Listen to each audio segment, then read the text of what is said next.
Hi, thank you very much, Barbara. I would like to begin at first to thank Chief Laforme and Robert Oliphant for their introductions. It was an impressive beginning, and I really credit the organization for having Chief Laforme here to inspire us for this conversation. While Chief Laforme is kind to welcome us to their traditional territories, I wanted also to acknowledge that the land on which we gather is the traditional territory of the Haudenosaunee Métis and is the territory of the Mississauga of the New Credit First Nation. This territory is covered by the Upper Canada Treaties, and today this land is the home to many Indigenous people from across Turtle Island, and I'm grateful to have the opportunity to be with you in this territory. I thank the organizers for inviting me to this event. And I will go to the second slide. I wanted, as indicated, I'm responsible for citizenship policy, which is a fascinating area of study. And I do appreciate Chief Laforme's remarks about his participation in citizenship ceremonies, and I've seen him present, and it's always very inspiring and an important element of the citizenship ceremonies that I think that we, from a citizenship policy perspective, should integrate more systematically in our processes. The first slide, I wanted to just connect and frame citizenship a bit.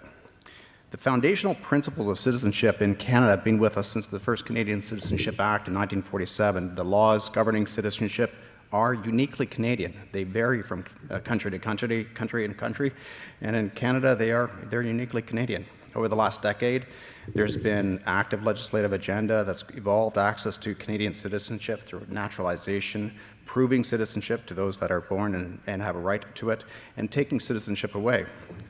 All persons born in Canada are automatically Canadian citizens, with some few exceptions.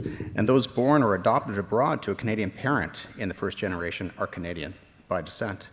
But what I wanted to focus on is a bit around the naturalization process. With some exceptions, those who become citizens through naturalization processes are required to demonstrate a commitment and attachment to Canada by meeting immigration and citizenship requirements, including residence, language, and knowledge, and other requirements. On average, and there has been a bit of dip in recent years, but our legislative changes brought by C6 will change the landscape a bit more. About 250,000, between 200 and 250,000 people, individuals, are naturalized as Canadian citizens each year. And we expect that to rise as we see increased immigration levels.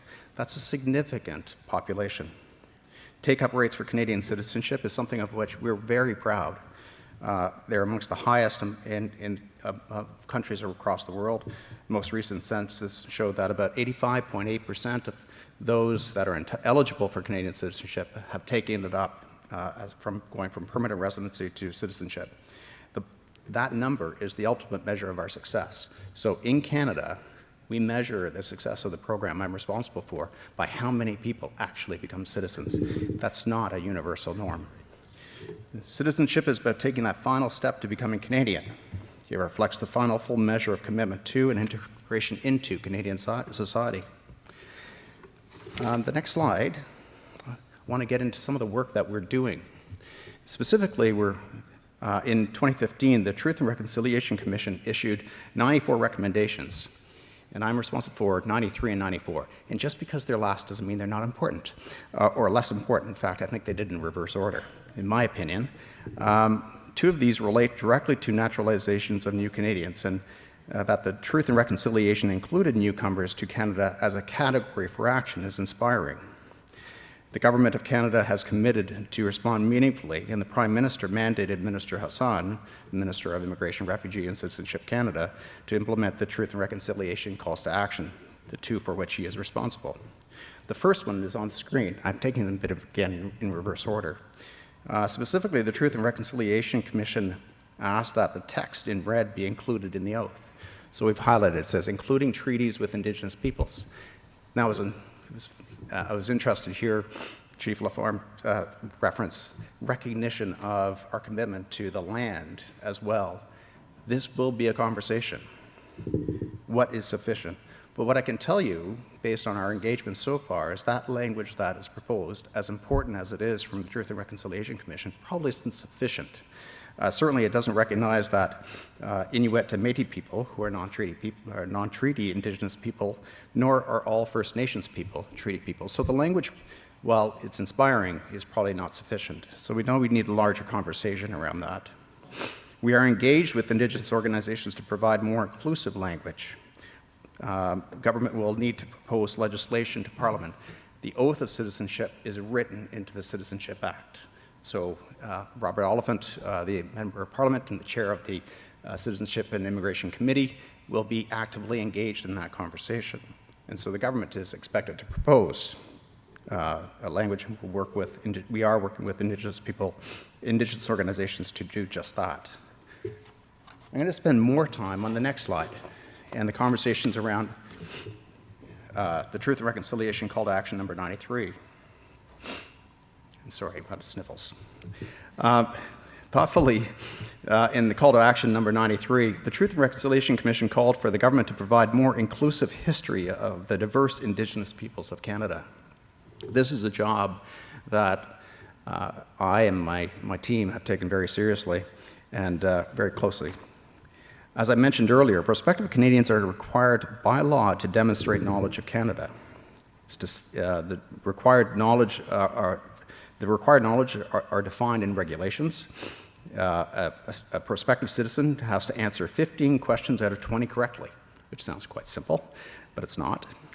Multiple choice, true, false, pretty basic, right? It's not.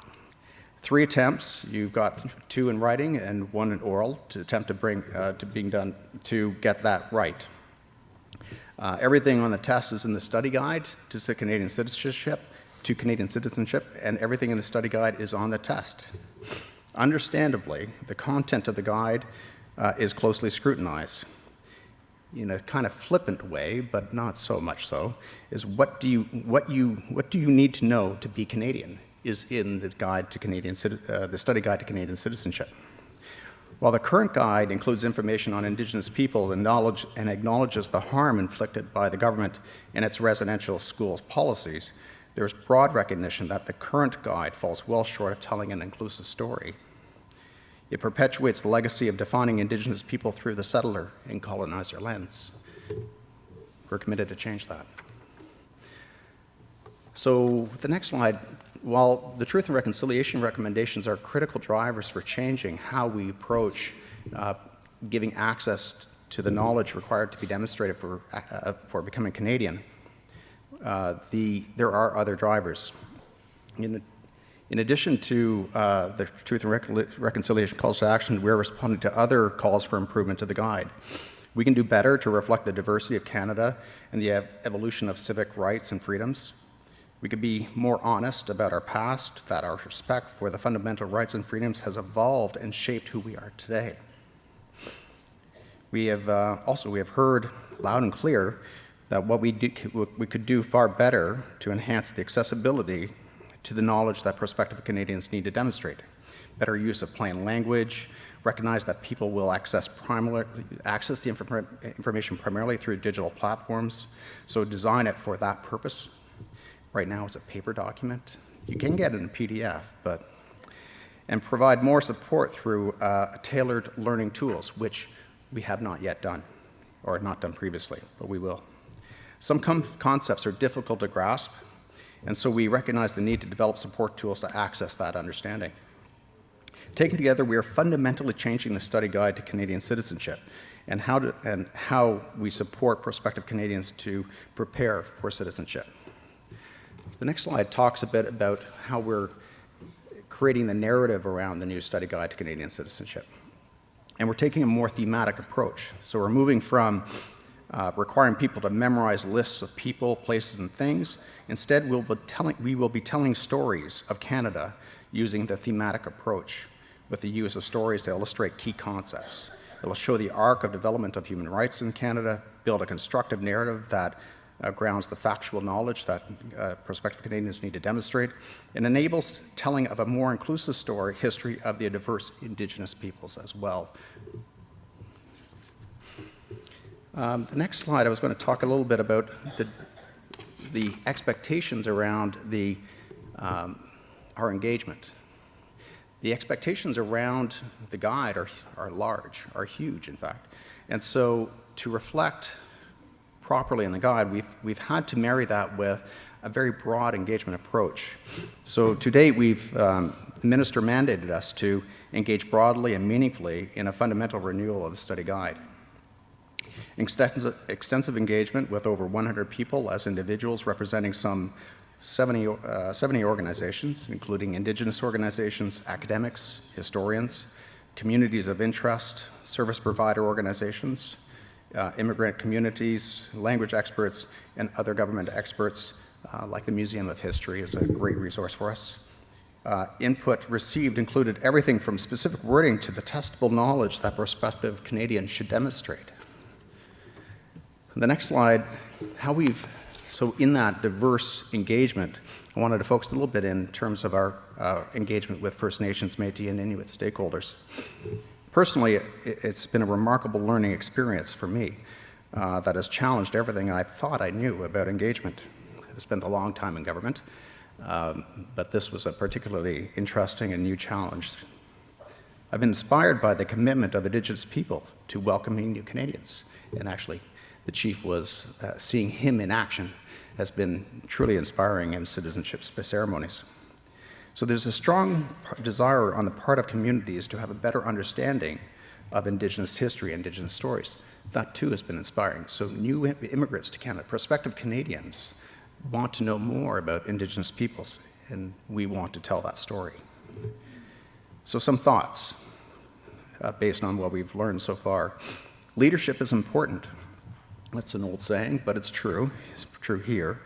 I was particularly impressed with Indigenous leaders in the Métis, Inuit, and First Nation communities took time to meet with Minister Hassan and convey their interest. This engagement at the most senior level set a positive and constructive tone and some clear expectations as well. Each acknowledged the importance of the initiative to improve the guide to citizenship and expressed a commitment to work together. The key message coming out of that, though, was nothing about us without us.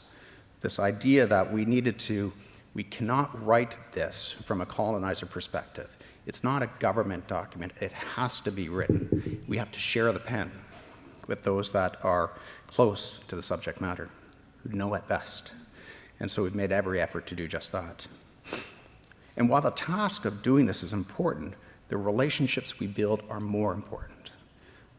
So these key words I've given to my team, and I hope you've got it in me, I'm just going to throw them out there. Active, honest, respectful, consistent, transparent, and ongoing. Those are the words that have driven us through this process. Now, how have we turned those into action? On the next slide, I'll talk a bit about kind of the process, and forgive me for doing that, but I think it is important. The diversity of our community of stakeholders meant we needed to be truly flexible and adaptive.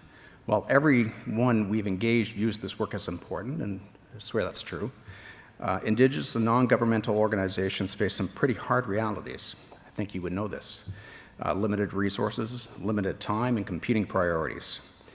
After all, we're just 2 of 94 calls to action, and that's just one set of priorities. So we recognize that. So the way we engage must be sensitive to the context, cultural context within which we were working, but also resource capacity to respond. So we've tried a number of approaches, or we've married a number of approaches together. One of the more innovative was actually Google Docs. Now, it seems kind of funny perhaps to you, because I imagine many of you access collaborative tools like this. But from a government perspective, this is kind of a new deal. I spent a lot of time trying to convince my IT security that everything will be just fine. But it's not a small thing. So virtual collaboration was critical. It enabled transparent, direct, and immediate engagement. It allowed us to share that pen. It allowed the pen not to be shared, actually be taken by those that are closest to it and write. Tell us what you want to, not just tell us what you want to say, write what you want to say. Did not need so what was wonderful as well is we did not need to be in the room for the virtual conversation to take place, and it often did, in weird hours as well. Bilateral engagement, so beyond the virtual collaboration, Bilateral engagements at all levels. I mentioned the ministerial, senior executive, and working level has been robust all the way through. That has to be persistent and ongoing. And also, sometimes you just needed to get in a room and have a conversation. So roundtables were held as well, including with our, the Assembly of First Nations community, Indigenous historians and the like. Thank you. They're so kind. This is more for your benefit than mine, I'm sure. You don't need to hear me sniffle. So we used all of the above, and there wasn't a formula. It was just what worked, and we just tried to pull together different levers to get that engagement. We began, I think through those processes, though, I think we began to see be true to those words that we had set out to be our inspiration. On the next slide, I wanted to make, those are just kind of like the accumulation of the learnings that we had, but I needed to say that we're not done yet. This is a process, we're still in it. What people want, the guide, the last point though, the great complexity and balance between representing various perspectives and staying true to the guide's intended audience is really what's grounded us. While people will ascribe many things to what the guide to Canadian citizenship should be, it really is intended for one audience. It will be used by many others, but our primary focus is for prospective Canadians. And so, who is that audience? And so for me, it's a very broad spectrum, but for me, when I keep thinking about this guide, our audience is this one person. It is a mother, she is a refugee, whose first language is neither French or English, and who do not have access to education. So what's the challenge in enabling that person to have the same access to citizenship, to be successful in getting the knowledge to succeed? That's what drives me and my team. And grounded in testable knowledge. So what questions do you expect that person to be able to answer? And then you build the guide around that. So I'm on my last slide. Perfect timing. Fostering reconciliation. The calls to action, I think, are truly a starting point. We expect the guide to establish a stronger base of understanding of Métis, Inuit, and First Nations history for prospective Canadians. That we expect to be published in the first half of next year, but to be determined. I'm not going to steal my minister's thunder on that. We know the guide will also have that broader audience. Secondary schools, for example, are very active in using what we produce. But we will, as a consequence of changing the guide, be adapting the knowledge test to reflect the changed content. So you may not be surprised, and in the regulations that define what you need to know to be Canadian, it does not require you to have a knowledge of Indigenous history. That should change. We will expect prospective Canadians to be able to demonstrate understanding of Indigenous history, not currently I just said that. Translating this demonstrated knowledge into action in swearing or affirming commitment to upholding the rights of Indigenous people through a revised oath of Canadian citizenship is also underway. The government is committed to propose to Parliament that language, and as I mentioned, Robert Oliphant and his committee will be involved. Our target is early next year. Our collaboration will not end there. I think we have an ambitious idea that was inspired, including by National Chief Bellegarde, to have at every citizenship ceremony Indigenous representation. Not just to be there, but participate in and inspire. So that is part of an ongoing process, what we think can contribute to more meaningful reconciliation. Thank you.